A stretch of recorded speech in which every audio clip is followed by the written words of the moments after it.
Hello, welcome back to Kim Reads as we continue with Pride and Prejudice. Chapter 14, Love is Revealed.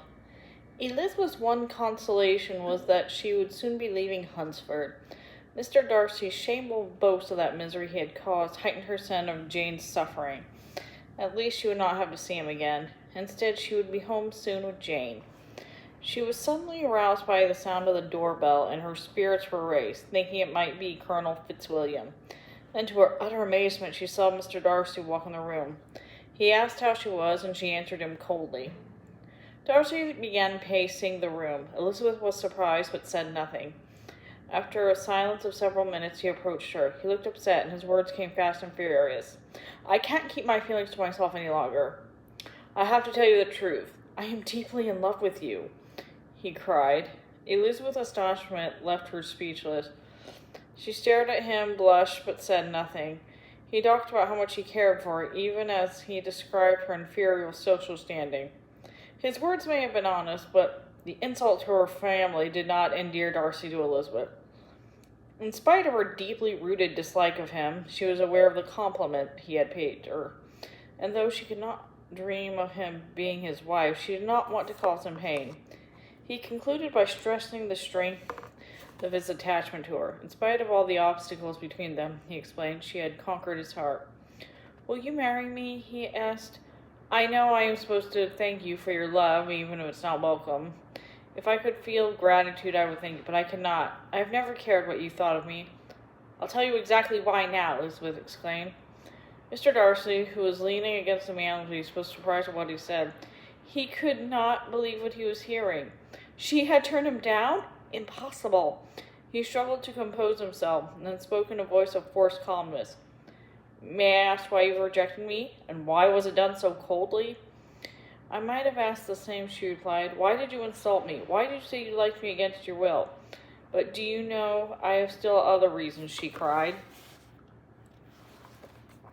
"Do you really think I would ever marry a man who has ruined, perhaps forever, the happiness of my sister?" As she spoke, Darcy changed color. He listened intently, however, and did not try to interrupt her. "I have every reason in the world to think badly of you. You cannot deny that you have been the main reason, if not the only reason, for dividing Jane and Mr. Bingley. Do you have any idea how much misery you've caused?" She paused and saw that he was listening to her. Still, he did not show an ounce of remorse. "Can you deny that you have done it?" she pleaded. "I do not deny that I have done everything in my power to separate my friend from your sister. I also rejoice in my success," he boasted. Elizabeth was so angry that her rage poured out. "Jane is not the only reason I refused to marry you. My opinion of you was decided long before that. Your actions result in misfortune for Wickham. In what imaginary act of friendship can you defend yourself on that score?" "His misfortune," sneered Darcy, "have been great indeed." "Thanks to you," cried Elizabeth with energy. "You reduced him to poverty. You have withheld the gifts promised him, yet you make fun of his misfortunes." "This," cried Darcy, as he walked with quick steps across the room, "is your opinion of me. This is the low opinion which you hold me. I thank you for explaining it so fully. I must ask you, could you really expect me to be happy about your lack of social connections?" Elizabeth felt herself growing more angry every minute. "I don't want to hear any more from you. Nothing in the world would tempt me to accept you." Against his astonishment was obvious. He could scarcely believe her words, yet he was terribly upset by her strong rejection. "From the first moment I saw you," she went on, "I hated your arrogance, your conceit, and your insensitivity to others. I have felt that you were the last man in the world I would ever marry." "You have said enough," Darcy thundered. "I understand your feelings, and am only ashamed of what of my own have been." And with these words he hastily left the room. Elizabeth heard him open the front door and flee the house. Her mind was rushing. What a scene!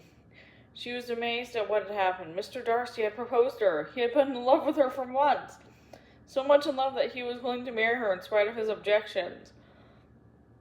Those same objections he had to Bingley's marrying Jane. The force of his love was incredible. Then Elizabeth remembered his pride, what he had done with respect to Jane, and his cruelty to Mr. Wickham, none of which he denied. whatever pity she had for Darcy had vanished. And that's the end of that chapter. See you later.